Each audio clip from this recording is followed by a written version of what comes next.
was just about to say it. I was like, did they literally expect us to believe he killed him in the ring? Is that what they expected us to believe? Like, that is the only thing you do in movies when you do that. You kill the guy because you just snapped his neck and now he's dead.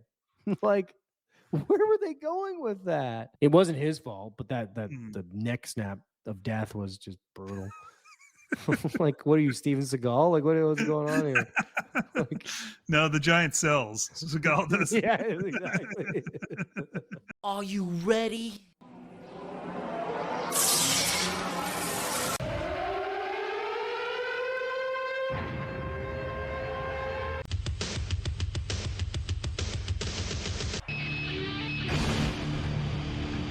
Welcome everybody to Wrestling with the War.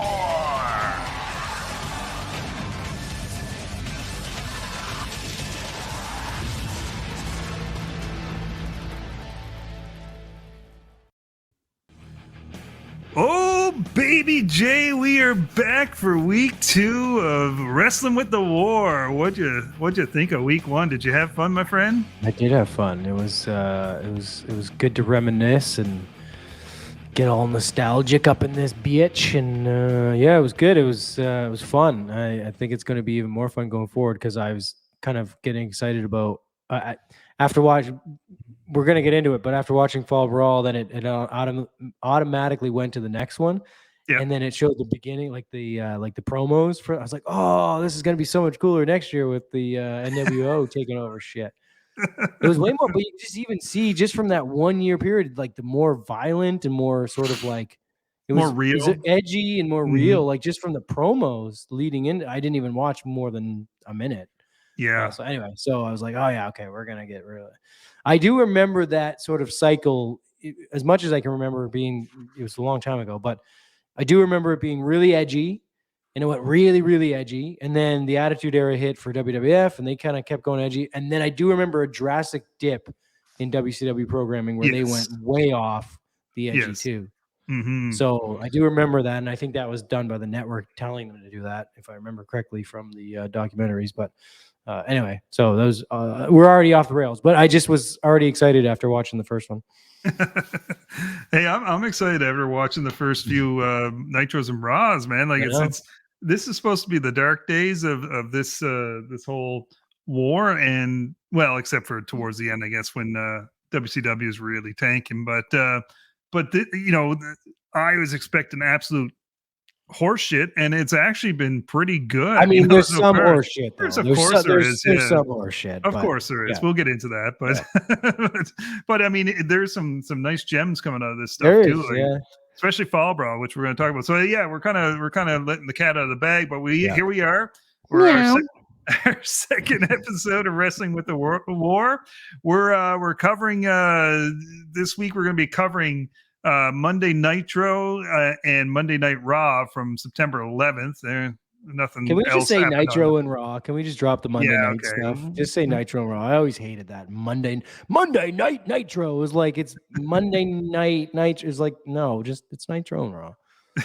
The greatest night in the history of our sport. Yes, exactly. Oh my god, the hyperbole on. I know Vince is over the top, but the WCW hyperbole on their announcing, it's so crazy. You're watching the #1 pro wrestling show in the world. Like you can't validate that. You're just like throwing shit out there. Like, did you know this is where the big boys play? Yes, exactly. they mentioned that a couple of times. It's just so funny, all the shit that they and I enjoy it because it makes for a good commentator. And I actually genuinely enjoyed Shivani back then, but but anyway. Again, we're off the rails. So doesn't take much. Our goal is, so we've just come out of the debut episode of Nitro. We're going to cover WWF's response to that because they ran unopposed, of course, in their debut. And we'll also have the go-home show for Nitro going into Fall Brawl. And then the second half of our show, we're going to talk about Fall Brawl as well. So are you good? You've watched all that? I have. Oh, ready to not remember certain things that I just watched 2 days ago. So here we go. Well, luckily I take notes because that's Yeah, what I do. But we've got a motivated count Jay on you. Myers. A motivated Jay Myers. This is unbelievable. This is dangerous. Oh man. Dangerous. Dangerous. All right. So let's start with Raw. Let's go with Monday Night Raw. And sorry, I'll say that, but it's from September 11th. So of course we had that great episode of Nitro to start off. We both Good agreed kickoff. it felt like a really good show. And it felt different. That was the biggest thing, is it felt different. Big too. Like it definitely felt big. It felt like it mattered. It felt like they were putting some effort behind it. So absolutely. Yeah, for sure. So we won't go through match by match or anything like that. We'll just talk about the show itself. So this is, of course, the big difference between Nitro and Raw this time.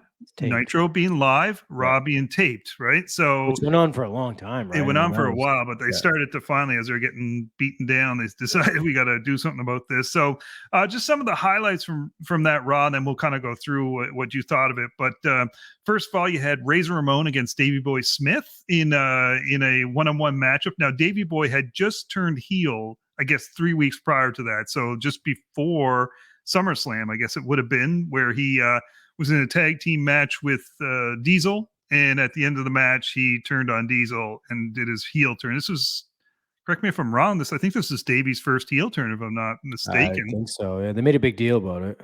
Yeah. So we had that match to kick things off. We also, they mentioned that it was, of course, a season premiere for them. They had the new intro where they did the whole stuff coming off the roof where they taped that. We actually both went on YouTube and checked out there's a cool little video, 5-minute long video of how they did that, and just some of the stunts behind it. And I just realized that the guy that was doing the majority of the talking was Dave Sahadi, who isn't he the guy that went to Impact? Did he go to Impact and really help them?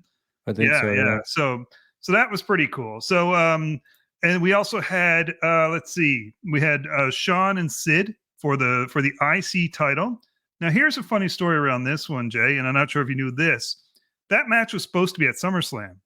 That was supposed to be the IC title match. Instead, for some reason, they pulled that match, and I don't know why. They put the ladder match in there instead with Razor and Sean. There was like zero buildup for the ladder match. So I don't know if Sid had a softball game that day or something like that, and that's why they had to change it up. But of course, we were blessed with an amazing ladder match. But I was watching and just man, did I love Sid? Like what a specimen that guy was. What a beast! Hey? Like, and the guy had creative chops too, like around his character and stuff. But like, what an athlete! Like, just picturing him versus Kevin Nash, like head over heels, like 10 times better athlete than Nash at the same size. Like, oh god, yeah. I know he broke his ankle just jumping off the rope, but that was freak thing, right? I mean, like that's that. The other thing I'll say about Sid, I don't think there's a wrestler that the Winged Eagle looked nicer on than around Sid's waist. I don't know why, but just the physique on Sid, it just fit perfectly. It was like, I know it's a weird thing to say, but he just looked like a champ. No, I think it's good. I look back now less fondly at the original Winged Eagle because it was so small, but it was looked beautiful on. I thought Sean wore it really well too, to be honest. Yeah, I thought Sean did too. How about the big deal they made about like Davey Boy's hair being cut and like he had a new look and all that? I like the look too for Davey Boy. I thought it looked really good, and of course that was the last time he had long hair, right? They cut it there, and I think so. Yeah, and that's where we kind of get used to what we remember from Davey and Foundation. Yeah, for sure. So I should have pointed out this. I guess really this is coming off of SummerSlam because they had that. I was just going to ask. I couldn't remember if they taped this before SummerSlam. No, it would have been after because they referenced the ladder match, right? Yeah, and I mean SummerSlam, that was a stinker that year, man. Yeah. Like it was the ladder match is the only memorable match, right? Yeah, you had the Diesel King Mabel title match in that. You had Brett versus Stevie Wonder could have predicted that match would have been horrible. Like, come on, like those two guys in the ring at the same time. Like, yeah. You had Brett versus I think it was versus Isaac Yankem that year, if I'm not mistaken. Because of the King stuff. It was not good. It was not good. So it was. Yeah, they were coming off of bad. So I guess you could only go up, I guess is the way to put it. The other couple of things I'll say, then we'll get into the feelings on the show. But we also had Isaac Yankem appeared, and it's just so weird to see Kane. Was just going to say how friggin' jacked he was, though. Eh? He was in peak shape, and like the head of hair on him was hilarious. I know, the teeth were hilarious. Those couldn't have been real. God, what a horrible gimmick that was. So bad. Brutal, So bad. brutal. And then we also had a Gold Dust vignette. Now, this wasn't the It was. first. But I was waiting. And so you said the other one was at SummerSlam. I think they might have had I on thought a you said Raw. this was the first one, and it was a little lackluster in my opinion because I was waiting for it, Mhm. and then it was like maybe 30 seconds, and it was good. I guess I just was expecting a bigger pop. I think they might have had one or two prior to this, but Okay. this definitely, you can see the difference in Goldust. It's just gold It didn't paint. even look That's like it. Dustin. It I didn't look know like it him at didn't. all. Yeah, it didn't. It didn't even sound like him really. No. Even it was. And also there was no sign of Marlena, so she must come later, does she? I think she comes into the vignettes, and I think she's there. I'm trying to remember if he debuted with her or not, but we'll find out. We'll find out because we'll find it's out. happening soon, right? But They were real life partners, right? They were. yes, Yeah. yeah. I do remember, like at the time, like thinking these vignettes were really well done. Like this one might not have been great, but I mean, the overall the vignettes were Right. done well, and it's like something that was so out of the norm for WWE or WWF, if you want to talk about it at that time, that to have a character like this. I mean, I Well, know and he they was had, very bizarre, so obviously it's like yes, over the top, and no, yeah, for and sure. And maybe I'm cutting it, giving it too hard a kind of a critique because I just remember being quick and not as impactful as I was expecting. I guess that's all. yeah, no, I don't disagree. Like out of all the vignettes, this is probably one of the weaker ones, I would have said. Yeah. But again, we're looking through today's eyes where we know who Gold Right. Dust is, and At that time, it would have been a big deal. just freaky. Yeah, Yeah. yeah. Okay, so very quickly, Jay, what were your thoughts on the episode? Anything that stood out to you as far as the episode or the matches or anything like that? No, I thought it was good. Good match flow. I mean, Razor and Davey are good. Just you could tell good workers. It looked like Davey was a little bit slow even then, though. Like I don't know if that was his start of his decline or whatever. Or I don't know if he ever He was pretty declined, bulked up then, that's for sure. yeah, but he Mhm. just he wasn't like Wembley Stadium Davey boy. That's for sure, right? Like I mean, he did. You know something, I wonder, sorry to interrupt, but I No. wonder, this is, like we said, this is his first heel run in WWF, I should say. I'm Right. sure, I think he did some in Japan, if I'm not mistaken. But is Maybe it he was perhaps that he was methodical trying on to do purpose. methodical, Yeah. and Yeah, he fair just enough. wasn't sure of the flow because Fair he's enough. trying to slow Yeah. things down because he couldn't do his kip ups and all his little moves Right. that he No, would do as a that's heel. fair. That's fair. He's working to his new style. Yeah. And I Yeah. mean, and Scott Hall is obviously so good too. And I kind of forgot how big and thick Scott Hall was too at times, Oh yeah. right? Like Yeah. he was thick there.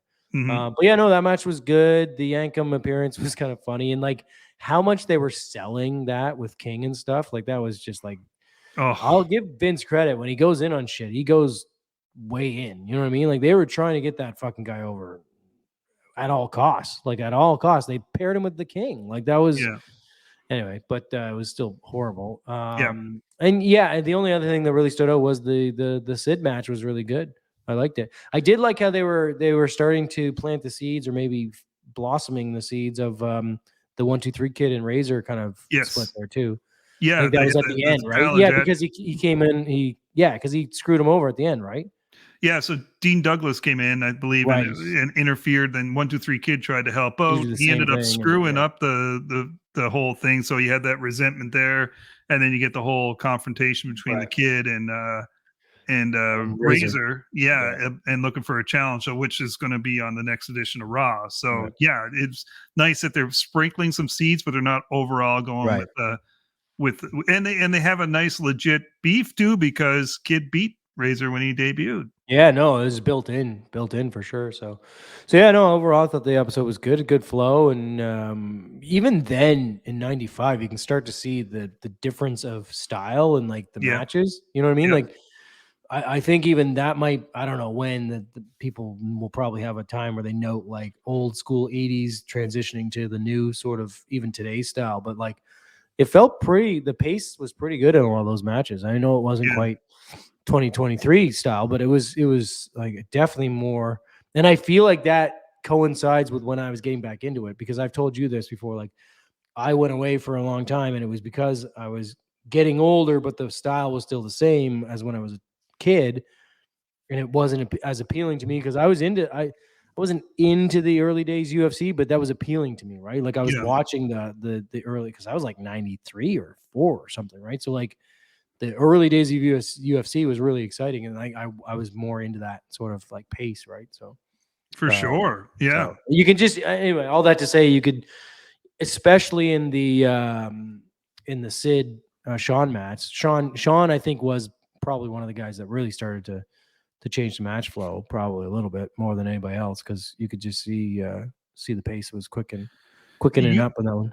You kind of pointed on something that I've written down. It felt like you could feel the transition from out of that really hot garbage kind of 93, 94 era to, it's almost like they're starting to click. And there's, sorry for the pun because we know the click was involved, but they're starting to click. They're starting to figure some things out, but they're not quite there. And you still got the holdovers of like an Isaac Yankem, right? But you have Sean just at hyper speed. And I don't think Sid was ever going to be that guy either, but he could hold his own in there. You know what I mean? Oh yeah. And then Razor, of course. Razor could go. Yeah. So yeah, we had it felt like a transition for sure. Yeah. Which it was almost like it was almost like you could almost see them starting to let the shackles off a little bit as far as the flow goes for the match. But and I don't know if that was a deliberate thing by Vince or the agents or anything to before that to keep them kind of paced down and stuff. But maybe it was. I don't know. I don't know. Yeah, I guess it was the WWF style of wrestling, but I think they might have been influenced a bit by WCW. I mean, just because Nitro just started. Yeah, but then you watch some of the WCW stuff, and it's old schooly too, right? You know what I mean? Like even some of the stuff, even from the pay-per-view that we're going to get into, like the pacing wasn't great. Yes, there was the Pillman match, and yes, there was a couple of, but like, man, well, I guess the Iron Flair match from the pay-per-view that we're going to get into, that was way more 80s style than I was expecting, but still great match. You know what I mean? Mm-hmm. Yeah. But anyway, I guess it'd be cool to see like where in time things started to trigger into a new style of in-ring work, right?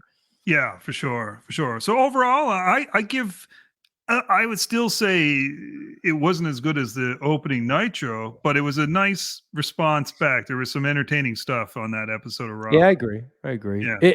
It wasn't really even apples to apples though, right? Because the opening Nitro had like the pomp and circumstance, it had the debuts, it had like the big reveals, all that stuff. Whereas this just felt just like another episode of Raw, but it was good. It was good.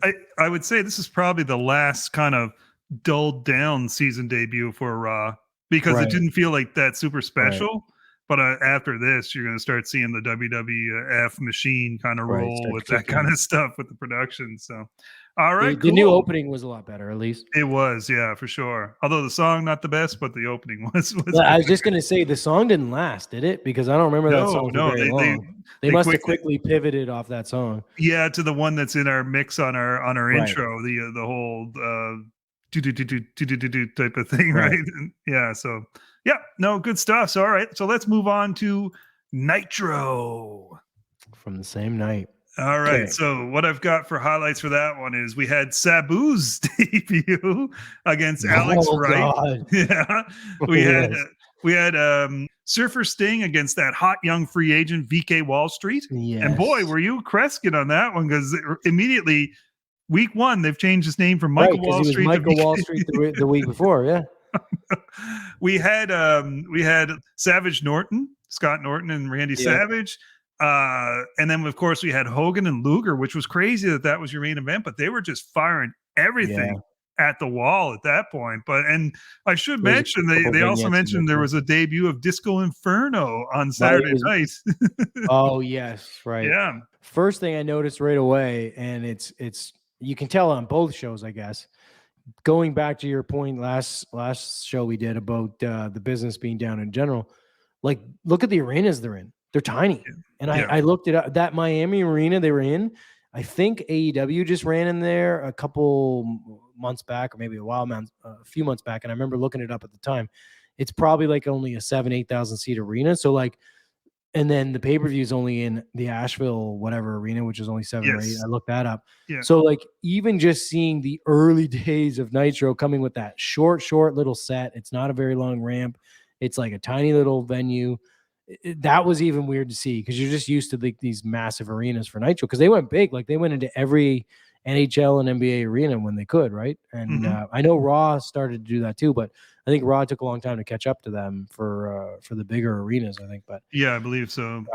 Anyway, that was the first thing that really stood out. I was like, oh my God, you can just tell how small that arena is, where the way the ring is sitting there. But I'll ask you this, Jay. Do you find that sometimes that helps the product a little bit in that it feels a bit more gritty? And that's part of the problem with today's Raw just feels too clean. Well, today's Raw, 100%, I will say it's too polished. They could use a couple of shows in small arenas. Yeah. It's not even the small arena. I just don't like the bright lights and all of the LEDs and all of that stuff. Whereas Dynamite still has a bit more of a dark look. Now, I know they're taking shit for getting the new WWE look on the set and stuff, but at the very least, it's still a little more toned down, dark look for Dynamite and Rampage. Yeah. So no, I agree. I prefer that. What I don't like about them running in these really small ones is that there's no ramp. Like basically the set is there and there's like a tiny little ramp and then it goes on an angle right to the ring. Like you can just tell that it's pretty small. But you're right. I mean, I think I would take that over an arena that doesn't have any like sort of, I don't know what the word is, but like it just that feels more vacant, I guess. So yeah, that's even if it's full, those large arenas can feel a little bit vacant. Sure. Yeah. No, I get. No, good point. Yeah. So the Sabu match, I thought was a bit of a clusterfuck, to be honest. Yes. Sloppy is what I put. Sloppy as shit. I said it would have fit in AEW. Yeah, well, and I don't even remember Alex Wright ever having a bad match because that guy, I used to actually like that guy. I remember watching at the time. I'm sure you did. Yeah.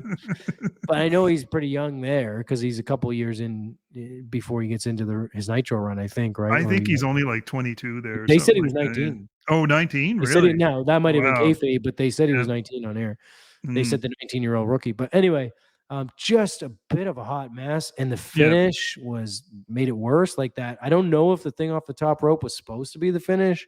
I think it was his shoulders weren't down, so it was botched to begin with, and then the fucking table spot was atrocious. He almost killed him with that table spot. And then then Sabu almost went right into the rail. Like he went weirdly straight into, like he almost did like a cross body onto the table. It was bad. It didn't look good at all. I'll say this: I've never been a Sabu fan, so nor have I really. And this was impressive. Now I'm just curious to see how long he lasts. So I don't know if we can follow Sabu's limited career path in WCW because considering neither one of us even remembered him being there. Probably maybe one more episode. I don't know. We'll find out. We'll find out for sure. Yeah, we'll find out. We'll keep track. Yep. But yeah, no, I thought that match I could have done without that match. Then you had Flair come in the ring. Yeah, and again, another weird Luger thing. Like, what was with that? Like, I think the whole point of Luger was to spread dissent everywhere to try to see because they knew he was the outsider kind of thing. And then of course they wanted the War Games team to have a little dissent and all that stuff to make you think that possibly they could lose the Dungeon of Doom, but. Yeah, but I thought the promo by Flair, of course, was Flair doesn't do a bad promo. Yeah. Absolutely. The Luger thing was just weird. He comes in, doesn't say a word, he makes some weird gesture and then walks out. I'm like, that was just uncomfortable. Like it was awkward. Yeah. Yeah. I just don't know why they wouldn't have had Luger come back and join the Horsemen again. Yeah. Like he's a former Horseman and that would have been perfect. I mean, instead of him joining the Dungeon Luger just should not talk. He should just you don't need to let him talk. Just flex. That's just all. Flex. Yeah. But that's all he needed to do. He's a total package after all. Yeah, I would have liked to seen him join the Horsemen. To be quite honest, I think that would have been pretty cool way to come back. By the way, on side note, Liz isn't there yet, is she? No. Okay. So then I put a point there that again the big boys play. They just beat that to death. I also couldn't believe how much they shit all over the WWF during an episode. During the show, I know. Oh my god! Where I don't think Raw in the couple of weeks that I've watched has even made mention of Nitro. No. That was always a Vince thing, though. I don't think it's not until they do a Billionaire Ted around 96 around WrestleMania. That's when they start mentioning. Yeah. But that was. Oh my god! They were going. They love talking about it. Oh my god! Yeah, were they ever? They said, what was one of the lines like? that show's named after spoiled eggs or some shit. Like Yeah, I that. know. I was like, what the hell are you talking about? Oh my god! I'm not even gonna talk about Mongo because Oh it's just god! I beyond did catch the ridiculous. dog. I did catch the You, dog. you saw Pepe? Yeah. Oh fuck! All right, I'm not even gonna bother talking about Sting and Wall Street because that was just That was a hot mess too. yeah, it really was. How old was Rotunda at that time? He must have been degrading because he did not look good in that ring, man. I didn't think he looked bad actually. He He didn't looked look spry, horrible. but He didn't look horrible, but it was just there was no chemistry in that match at the very least. Like I guarantee it's going to shock you how old he was at that point. So let me see. He would have been maybe he's in his late 30s, maybe. If he's he in his, would have been let me see. he's got to be in his 40s. If you tell me 27, I'm going to 37. 37. Okay, yeah. so okay, that checks out probably, but yeah. Okay. anyway. Yeah. I just didn't like that match. I didn't think they had any flow. They didn't work well No. together. Sting's not the best worker. Let's be real. So I It's don't fun. think anyway. It's fun to see Super Sting again because it's been a long time since I've seen Yeah, Super I've Sting. never liked that gimmick, but I just found he was you just never like, watched 80s no, I NWA, didn't. so fair, yeah, I didn't. yeah. To me, it's just so over the top, especially for 95. It's so over the top, but I get it. He was a big guy. You're a big dude. You think about it though, between like he was in a tag team with the Ultimate Warrior, right? The Blade Runners. So you think of how ridiculous the Warrior was. Sting looks like a librarian compared to that. Yeah, so fair enough. But in the 80s, yes, it worked fantastic. At this point, it was really old. It was definitely run its course at this point. Yeah, for sure. Do you feel that Sting gets more credit for being great in the ring? I just never thought he was great in the ring, to be honest. I thought he was pretty basic myself. Yeah. I thought he was a gimmick, a fantastic gimmick, great body. I will go as far as promo. say I think Hogan's a better worker than Sting. The way he works the crowd, the way he works the moves, the way he can throw different moves on. Yeah, I know what you mean. Yeah, like Sting doesn't. He's got a little bit of the psychology, but Hogan's style, even seeing some of the promos leading up to the pay-per-view where he's slapping on arm bars and shit, I'm like, okay, like there you go. Like that's to me anyway, Hogan or even like well, no, I think it's fair to compare Sting and Hogan, I think, to be honest. I think it is. Yeah. As far as their in-ring abilities. Yeah. What'd you think of Savage and Norton? I thought it was a more so I will going back to your point, that one felt more like a today's style match. Yeah. That one definitely did. I will give you that. And Norton I thought it was a great Japan, match. I think, right? I think it was too. Maybe it was telling because Norton's coming from Japan, right? That's where he came from. I think that's where Bischoff got him. I believe he would have been coming back from there. Yeah, I think we can probably say safely that Japan was always a couple years ahead of the American style, right? I mean, like that was at that time at least. So yeah, no, I thought it was a good match. I thought a little too much old school macho though, you know what I mean? Like a lot he did. It was like I was watching, it's like, oh my god, it's like I'm watching 1988 WrestleMania all over again with Savage, right? Like he did a lot of the same shtick, which I know is a shtick, but he sold like crazy though for him too. Oh my god, he sold like well, and don't take that comment as me like Macho's one of my favorite. You know, he's one of my favorites of all time. Like I love the guy. But I was like, I forgot that he was still doing the same stuff in that time in 95, right? I know he switches up, he gets bulked up, and he's not doing any of that shit in the heyday of Nitro. But yeah, no, I thought it was a good match. I've never been a Norton fan, so I can't say I loved it, but I thought he did a good job for his first match on Nitro, I think. Yeah, I thought it was great until you had the Dungeon of Doom, of course, show up. I know, and then it was a shitty, dusty finish, and it was like, oh, like can we say that 98% of, and I'm already feeling it, that I remember this to be true, 98% of their matches just end in a no contest, right? Basically. Towards as the years went on, yes. At this point, I think it was a bit better, but as the years went on, for sure. Yeah. I think just Nitro era it started to get really bad for that. But just like the whole good powerbomb, that Norton powerbomb was pretty sweet. Oh yeah, for sure. Yeah. But like the Dungeon of Doom shows up, Tenta Shark, he puts his head through the ropes and takes a weak shot and he falls over unconscious on top of Norton and it's like holds him down. It's like it was a great oat to have Savage win, but it's like I felt bad for Norton because it made him look weak after a fantastic, and I felt bad for Savage because he worked his ass off to make him look good. So No, you're right. It didn't hold up the finish. It's just Dungeon of Doom is such a stink on WCW during this time, and we'll get into that more when we talk about Fall Brawl. But yeah, it's just unreal. Other than that, we had the Hogan Luger match. Same thing. I thought it was a decent match. I agree. Until the Dungeon of Doom comes in again, and just absolutely was brutal. And I thought the whole, even their interference was terrible. Like it wasn't believable. Well done. Yeah, it wasn't well done. But then the post-match stuff was fantastic, and Savage was unreal as far as Savage was great. Oh man, his intensity! I missed that. I missed playing off each other. Yeah, that was good. That was fantastic, man. That was a good way to end this. Definitely made up for the Dungeon of Doom shit. So to end it, that was a good way to end it. Yeah, for sure. Yeah. Overall, to me so far, Nitro has felt quick and it's felt exciting. It's like I feel like they're just putting a ton of stuff in there, but it's not like too fast. It's not like that's one of the complaints we have about AEW right now is they're trying to put 3 hours of stuff into ADD, 2 hours, right? Whereas this felt like let's fill every little nook and cranny, but we still got enough room to make it go. It was stuffed. It was stuffed, but it felt good. The pacing was good, I thought too. Well, especially for a go home show for the pay-per-view too, right? So no, agreed. It was good. So far, Nitro both weeks have been much more enjoyable than the Raw. I agree. I'm a bigger fan of Nitro at this. If I'm Joe Blow, who's never watched wrestling before, of the two shows, I'm a bigger fan of Nitro attached to Nitro, yeah, for sure.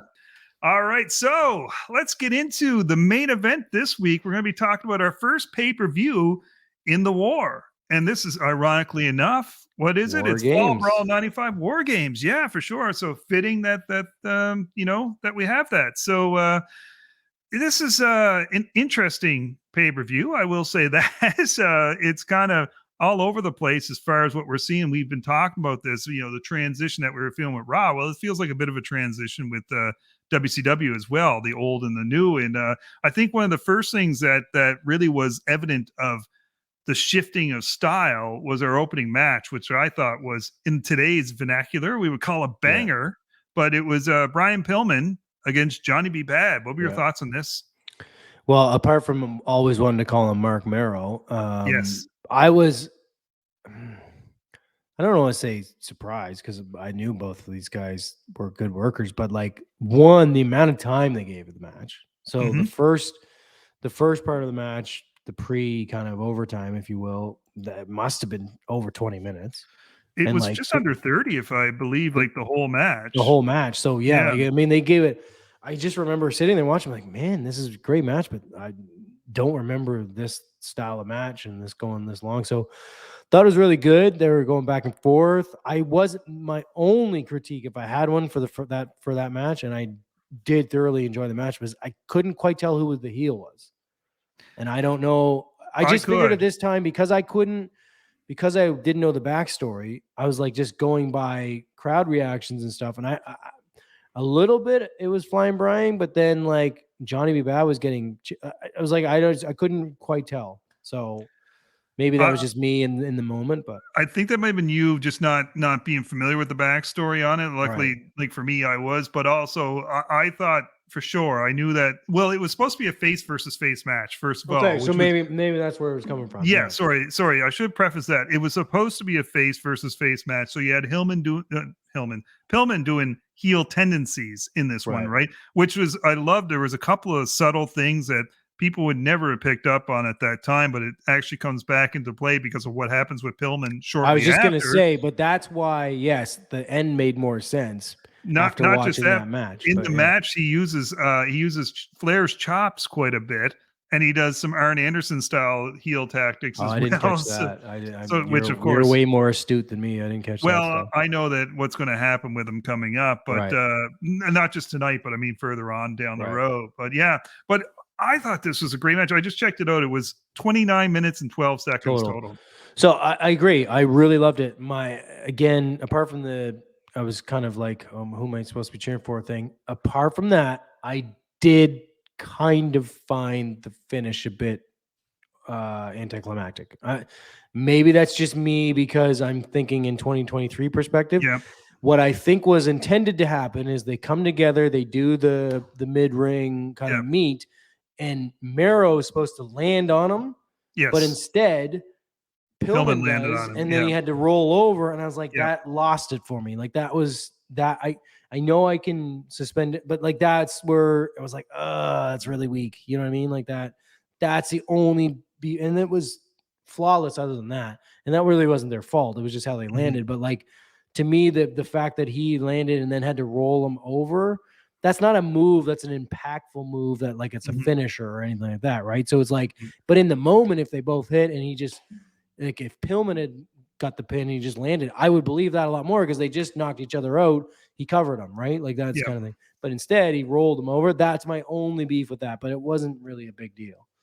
It's you know funny what I mean, though? Like, you know what I mean? Like I do. Yeah. I know what you mean. And funny you mentioned that because for me, watching it again through 1995 eyes, one thing I found about this match, because I know one of your complaints about the older stuff is there's a lot of rest holds and a lot of slow stuff. There wasn't that during this match. No, there really wasn't. There was moves where they actually worked a body part, but that's a little bit different. There was movement throughout the work of the body part. Sweat, like they were drenched. Johnny B. Bad was just absolutely drenched. But that ending, one thing I will say, although yes, they didn't land the right way, I remember watching that and I did a holy shit when they hit each other because the speed the two of them had going off the ropes. So, like it was impactful. It was just that for some reason, I don't know why they landed that way, but they were smart to quickly roll it over. No, for sure. Yeah. The only thing I can think of is it looked like they were a little too far to the right rope. You know what I mean? Like they weren't in the middle of the ring when they hit. And that, I don't know if that would have changed but to me, if they had come back closer to the middle of the ring and hit, it would have been even a better fit. Like definitely though, was it an impactful, it was very impactful when they hit. And that's a cool spot. I like that spot. It was, I like that spot a lot. And it's been done before and been done probably again, but that is, my beef isn't with the spot. It was just the rolling over part that took it away from me. And I'm like, I just wish they had to do that. Yeah. By the way, I should point out it was 29 minutes and 12 seconds, which was the longest match of the night. Yeah, it was shocker. 11 minutes longer than the War Games. After all, with all the gimmicky shit. Yeah. Yeah. With your periods and everything. That should tell you about the main event. Yeah. But anyways, I'm going to get into that main event. Well, we'll get to that. So next up was the Ric Flair backstage interview with Mean Gene, and I thought it was fantastic. Interview, God, that guy can cut a promo, man. Like just the passion and like he gave me all the backstory and like no, I can't say anything more than it was perfect. It was like an actual perfect promo. Yeah, it felt like you could feel the lineage to the old NWA, but it almost felt like it made sense, and it was just something that didn't feel like WWF 1992, if you know what I mean, because of the Hogan red yellow influence, Macho, all those guys.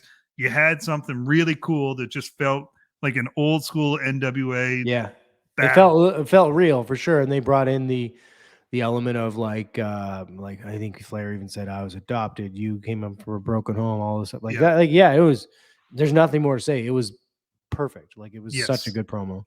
Yeah, for sure. All right, that led to our next match, which was Cobra versus Sergeant Craig Pittman. I had to fucking pause and be like, what the hell am I watching? Did they just say the CIA?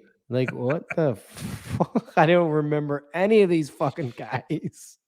Trivia time, my friend. Oh, do you know, my God. Do you know who the hell Cobra is Cobra? Was? No, you know I don't. I don't even remember the name. You're going to kick yourself. I've never heard that name ever. Oh, you're going to kick yourself. Would you recognize the name Jeff Farmer?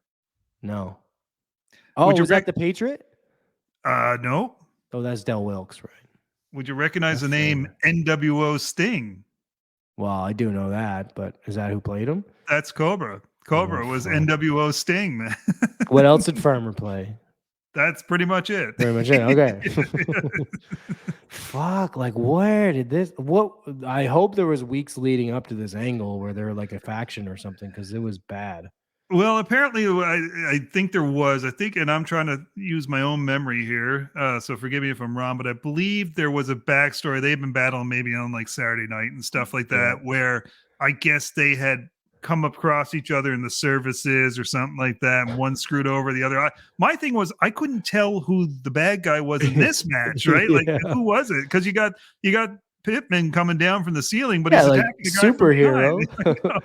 And then, like, did you catch that he clearly hit him with a belt of ammo? And Shivani's like, he's choking him with something. I don't know what it is. Like, it's clearly fucking an ammo belt. Like, how do you not know what it is, Shivani? Like, this is what bothers me about Shivani. I was nowadays being considered one of the greats of commentary. I never thought he was good at all, except for way back in the 80s when he was when he was half serious. But during this whole he's so over the Nitro top, era, he's so over the top. Yeah, ridiculous. But I was just like, what do you mean? You know, like, I don't. He's hitting him with something and choking him. I was like, no, it's clearly an ammo belt. Like, anyway, but yeah, I didn't know any of these guys didn't know what the hell was going on. Thank God the match was quick.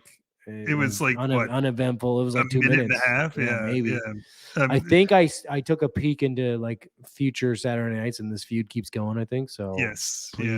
Please. I hope not. But this felt like WCW 1992 or something like that. It was just hot fucking garbage. Considering what they put on the main event kind of pre-show, I was like, we got this instead of. Who was it? There was a couple tag team matches, or Eddie Guerrero's debut. Eddie Guerrero. Yeah, like it was Eddie Guerrero's debut. We got that on the pre-show, and this hot garbage on the main card. Like, we also had Disco Inferno against Joey Maggs. Come on, man, we could have had that on there. But. Like, come on. Anyway, but another little trivia out of this match. It's amazing. In a minute and 22-second match, we can have trivia, but. The cadet that came out and gave the distraction techniques for NWO Sting, better known as Cobra. Do you know who that was? I was trying to catch but I couldn't catch what he looked like. He became a wrestler in WCW later on, probably in 97, 96, 97. You probably wouldn't. I didn't recognize him, but I kind of was like, I know this is somebody, so I had to look it up. Do you remember Prince Iakea? Oh yeah, I definitely. That was Prince. That was Prince Iakea. Okay. Yeah. Yeah, that was later. I think that was like, well, it might have been 97, I guess. Yeah, you're right. Yeah. So he, I guess he was down the power plant. He became something else after that, too. Yeah, he was like the artist, basically. Right. He became Prince. Right. So there you go. So out of that 1 minute and 22-second match, we had a little bit of trivia, the two thing. But God. Following that up was an amazing, oh God almighty, an amazing segment because I'm shaking my head because this is one of my favorites of all time. But we actually had to text about this before the show. It was the Mr. Wonderful segment with Gary Spivey. Hot garbage. It was the hottest garbage. It was like, what am I watching? And first of all, who's this Gary Spivey idiot with this, like, is that what the guy wore? Like, is that his real look? Yeah. Like, oh my God, how do I like a Brillo pad on his head? Yes. I mean, I want to erase that segment from my memory. It was that bad. Here's what I was thinking of when I'm watching this, and not because I'm a wonderful homer, but I'm thinking Paul Orndorff literally kicked the living shit out of Vader in flip-flops in a shower, basically, and sent him packing to the WWF, which they're talking about on the show, on Nitro. That was the real life thing that happened, right? That was a real life thing that happened backstage. Why wouldn't you go with a gimmick where Orndorff is a legit badass and play that up instead of this complete opposite where he's this loser who's lost confidence in himself and is talking to Gary Spivey? Like, I don't understand that. Maybe they were hoping Vader would come back. Maybe they were hoping what's his name? White or whatever his name is. Leon White. Yeah, Leon would come back. Yeah. I don't know, but it was bad. Whatever it was horrible. Please tell me it doesn't last. Does this keep going? It lasts for a little bit. It'll change, but it lasts for a little bit. Jesus. That's why this song made it onto my top 10 worst entrance themes of all time. This wonderful song. You're going to hear that on the next. But here's where I was confused because they made a big deal of calling him Mr. Wonderful, but he was always Mr. Wonderful before. He was, yeah. But they kind of dropped the Paul Orndorff name. Okay, and that's what I was trying to gather. I was like, okay, are they just saying he's now just Mr. Wonderful? And yeah. Oh my God. Anyway, it's pretty bad. It's pretty bad. But he's another guy I thought could have easily slipped into the Horsemen. Yeah, fair. Well, he was still clearly could go at the time too, I imagine. Well, I mean, it's almost like it was becoming a Legends group at that point, Right. so it would have made sense to have a guy like him Yeah, come fair in, enough. and when Perfect came in '97, again, same thing, but we'll get to that in a while when we get to Oh, the we got My Spot lots to promo. look forward to. Yeah. All right, so we had a lot of drag there, so of course we're going to get a nice palate cleanser with the next match, which was DDP versus Renegade. first thing I noticed right away, DDP as a heel is funny to see, and then he was thick. Like DDP was Yeah. thick there. Like he was not lean at all. Like didn't look bad, but he was thick. Yeah. And he had that top on too. But and I wasn't sure if he had the diamond cutter at the time either. So I was like, He did? I know, because he pulled it out. So I was watching the whole match. I'm like, oh, I wonder if he's got the diamond cutter. Yeah, I mean, it was okay. I didn't think it was like it was. Renegade was shitty. So I could tell even in watching DDP in that match, I was like, okay, you can see why he's a good worker. You know what I mean? Like you can see the inner workings of his selling ability and psychology and all that stuff. So I'm not blaming DDP for that match. Renegade just was awkward. Like he did like a springboard and I thought he was gonna fucking face plant. Like he was like really, do you remember that spot? He tried to do a clothesline. Anyway, I never when I was a kid, don't remember being into Renegade. And well, I don't think I was, because he didn't last long enough for me to be into him. And then now I'm definitely not. Like that's just so bad. A forced little gimmick there. Yes. My thoughts on it were DDP was a walking gimmick at this point. It just felt like he just had 18 things going on. You got valet, Max Buxel, you got Kimberly. He's a millionaire, a multimillionaire. He's a champ. He's this, he's that, and he's got the shirt on. It's like, just settle down into one. But I also could see, like you said, the signs of what was to come. Yeah, easy to see that. Like he's a main event guy. Like easy to see that. Yeah, 100%. That's what I glean more from that match. I wasn't really into the match otherwise. I did, and again, I don't think it was a horrible match, but I wasn't invested in it because like it's Renegade, and like, you know what I mean? Yeah. I was curious to see Kimberly. That was nice. It's gonna get a lot worse and a lot better. Like I would call this the start of the rise of DDP, where he finally gets a belt, but like he's of course gonna have a feud with the Booty Man and all this stuff. Is this the start of the decline of Renegade? Oh God, yes. Oh God, yes. They must have took the title off him knowing that he was done, hey? Oh, they knew he was done the moment he started. I mean, they built it up as if the Ultimate Warrior was going to be Hogan's surprise, and it turned out to be the Renegade. I got a kick out of like Arn put him over. That's who he won the title off of, is Arn. The TV title? The TV title, yeah. Jesus. And I also how long before this did he debut? Sorry to was it months before? I think it was only months before. Yeah, yeah. I think it was like it might have been at like Beach Blast or something like that, or Bash of the Beach or something, but. He was the ultimate solution, they were going to call him. And it was like, it was just, it was brutal. And then I got a kick out of like Tony Schiavone talking during the match. He's like, he's got him in a headlock. He's like, look at the guns in that guy. Like, dude's got like 19-inch arms. He looks like just some.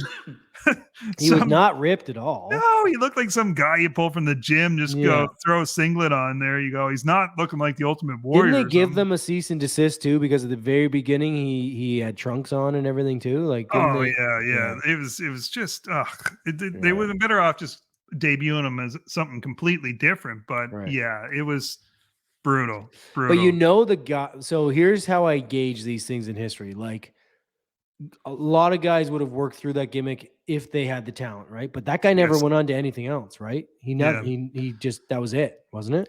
It's a shame. He ended up committing suicide in now I feel 1990. Well, no, and you know what? I'm going to say. But you know what I'm trying to say, right? Like, and don't apologize, because I'm going to say 94% of the rosters of both of these died of drug overdoses over the years. It's so we can't just not shit on people. We're watching it from that time frame, right? I'm not going to feel bad about my only point being that he could have overcame that gimmick had he had the natural talent that he would have. You know what I mean? But he never became anything else. So that's why I was like, Yeah, it was Uncensored is where he debuted at in 95. Okay. So just adding to the whole schlop of Uncensored 95 there. But that was the March one or whatever, right? Yeah, for sure. But all right, well, we'll leave the poor Renegade alone there. So, so next we go with we got a tag team title match. It's Harlem Heat with Sister Sherry. I gave this one a lot of time too. Yeah, they did. With they were facing Dirty Dick Slater and Bunko's Buck. I had to look those guys up too. You didn't know those guys? Well, I knew the name. I definitely knew Dick Slater, and I definitely knew Bunko's Buck. But I wanted to look them up to get the backstory on them. Yeah. And I didn't realize at the time that Colonel Parker and Buck are like brothers or whatever, right? Yeah, Jimmy Golden. Yeah. So yeah, and I mean, there's a whole continental wrestling connection there, the Southeast wrestling area, right? With that whole thing. Now, I gotta say, I really enjoyed this match. It was it was good. It was a good tag team. It was very physical. Like there was a couple spots where I was like, "Fuck, Booker, he looks like he's getting pissed off." Like there was some stiff stuff. Like Dick, I don't know if it was Dick or the other guy, but yeah, no, I enjoyed it. It was a bit slow paced for my liking, but it was physical and there was some good work in it for sure. Oh, the Sherry Parker stuff was kind of weird because I didn't know the backstory, so I was like, okay. It was pretty funny. They're making a big deal about it. Yeah. Yeah. They've had the love triangle going on for so long there, but yeah, it's good. And Parker's hilarious. Like, just he's such the Southern thing. It's ironic too. There's a connection with Colonel Parker and Harlem Heat, which is a very some things we will say is a neck tugger, but this one is so a lot of people forget Harlem Heat came into WCW back in '93. Like, and I only learned that they had different names to begin with. Yeah, Kane and Cole. Yeah. I was like, because I was going back through the Fall Brawls, and the first one they were in the War Games, I think, but as Kane and Cole or something. Yeah. Like, who the fuck is Harlem Heat, Kane and Cole? Yeah, so they were there for the infamous Shockmaster situation. Right. Remember? They were there on that Flair for the Gold when that happened, right? And you forget about that because they feel like such a Nitro era team, right? Yeah. But the angle that they were supposed to come in with was they were supposed to be managed by Colonel Robert Parker. And how that happened is he was supposed to have won them during a card game in the South, and they were basically like his slaves, and they were literally going to be led to the ring with shackles and chains on by Robert Parker. They thought this was a good idea? Two black men were going to be led to the ring by a white Southerner in chains. Luckily, I don't even know if they did one match like this, but somebody finally said, "What the hell are you doing? We cannot do this." But that was the original plan for that angle. Brutal. Oh, yeah. That didn't see the light of day. Yeah. No. So that was interesting. But anyways, the match, so I thought it was good back and forth. The old time broody kind of Dick Slater kind of Bunko style was good. I liked it. Slater, by the way, legit tough guy. He looked it. He looked it. Yeah, he definitely looked it. There was a spot where Booker goes in the corner and almost broke his fucking neck. And I was like, oh my God. I remember he kind of missed. I was like, you are way too big, dude, to be doing that kind of like Jeff Hardy shit. Anyway, that was, and then like instantly he lands and then Buck had already tagged out and Dick Slater kicks him right in the head. And I was like, God damn. He didn't give the guy any time to breathe. I was like, that was good. But you forget how big and like muscular Booker and Stevie were too. They were imposing dudes. Oh man, yeah. I thought the match was good. The stuff at the end with Parker and Sherry, obviously they needed to do that. And then what was the Nasty Boys connection? I didn't know what. So who screwed who in that one? On the pre-card, Nasties fought the American Males. They were talking about that, yeah. And I don't know what happened if those guys came in and screwed them over because they were the tag team champs, right? And so I think the winner of the Males and Nasties would face the tag team champs. Shot, right? And so I think maybe Buck and Slater, Buck and Dick might have screwed them over. Might have screwed them over and to prevent the Nasties from getting the title shot. So that's probably why the Nasty Boys screwed them over. Yeah. Right. I would imagine then, I mean, we'll find out, I guess, but Harlem Heat must go on a little bit of a run here, right? With the titles. Oh, you wait. You'll see, man. Next week is Nitro's is going to be fantastic for that. Right. Yeah. All right. Get ready for the clap. Jesus. All right.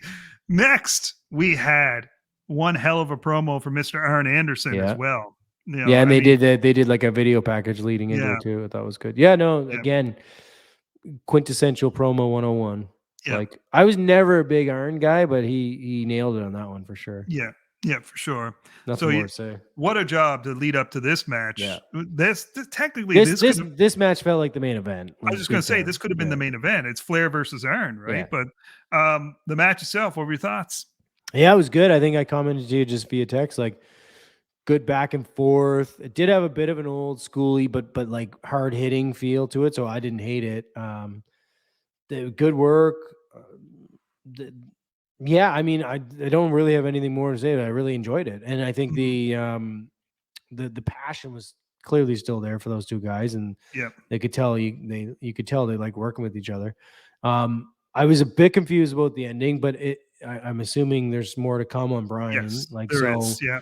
So like, what confused me the most was Pillman comes up, hits Flair, and then Flair instantly no-sells it and punches him in the face, and I'm like, what?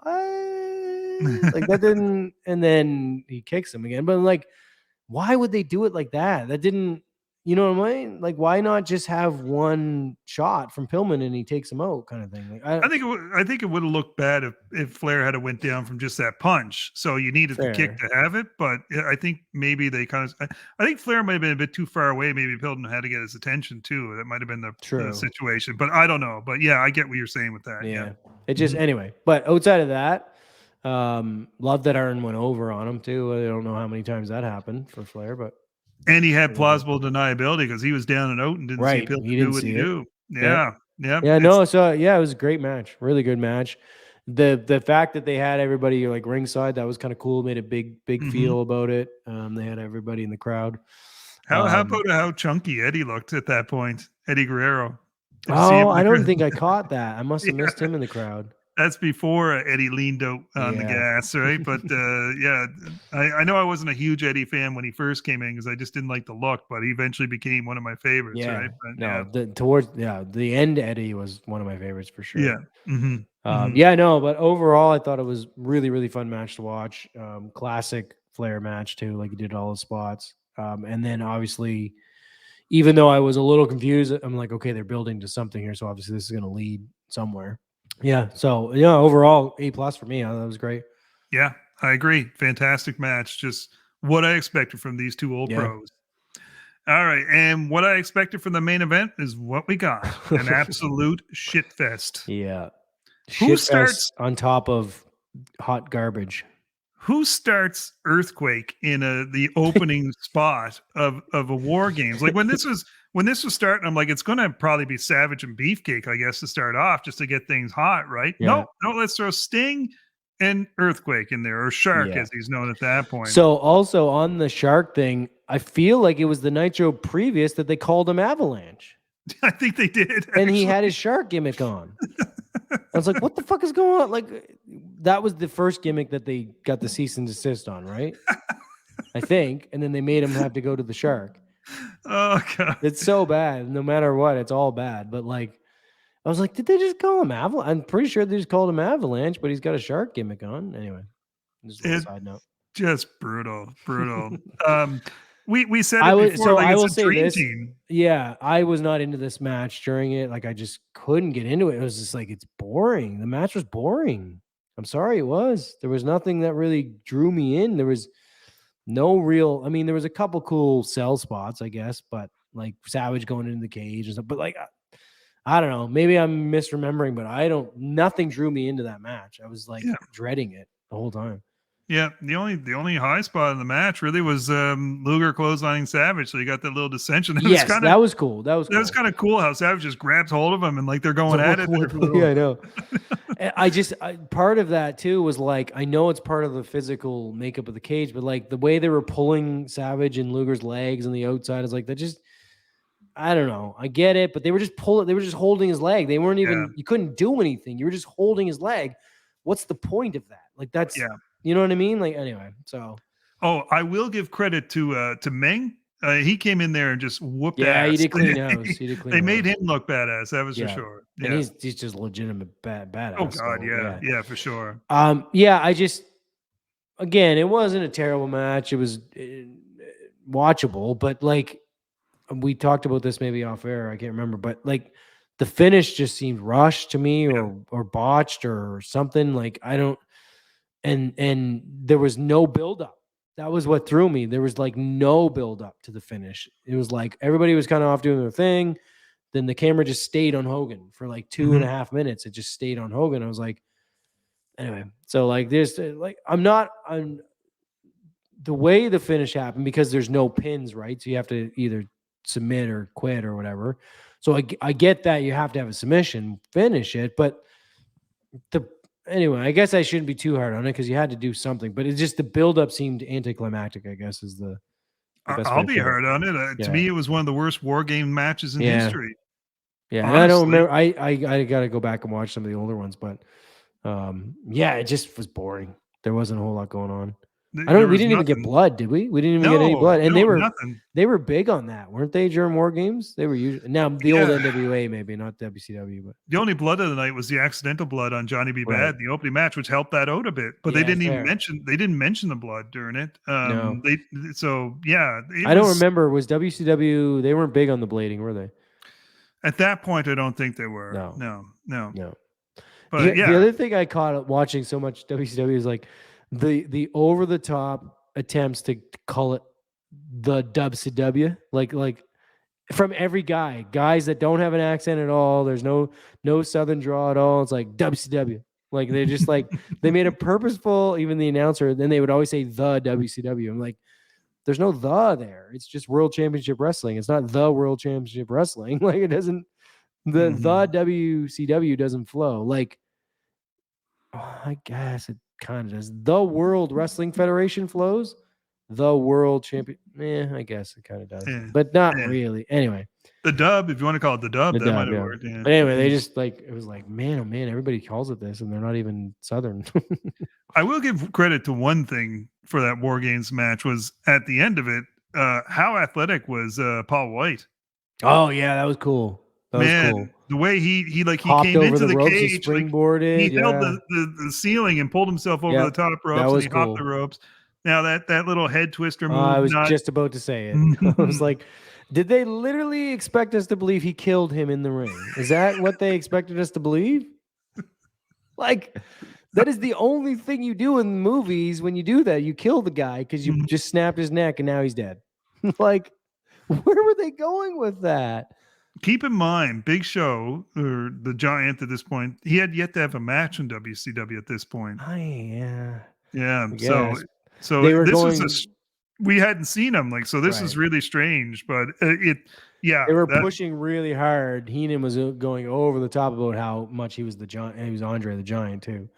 I've seen that singlet before. I've seen those boots before. I've seen that. And I was like, oh my God, we get it. He's the Giants kid. Like we get it. That's what they're pushing really hard at this point. And eventually that changes too. They drop that too.